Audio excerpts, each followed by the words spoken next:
तर पहाटेच एवढी थंडी वाढली ना, आणि तसेच लोकांनी माझ्या चेहरा का बघितलं म्हणते बाबा हा कोण चोर आलेला आहे.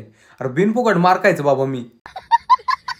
चला बाबा इथून लवकर. तर नमस्कार मित्रांनो, तर आपण सकाळीच लवकर उठून नाही का आपण दुकानावरती चाललेलो आहे. तर आज नाही का अख्ख्या महाराष्ट्रामध्ये नाही का मतदान आहे. तर सकाळीच जास्त काही गर्दी नव्हती, तर हा दिवसभरामध्ये हळूहळू गर्दी वाढणच. तर दुपारपर्यंत जरा काम करावा आणि त्यानंतर आपण मतदान द्यायला जावा. तर आपल्या दुकानातलं काम उरकून निघालेलोच. तर आपला तसा मित्र काम करीत होता त्याच्या दुकानावरती.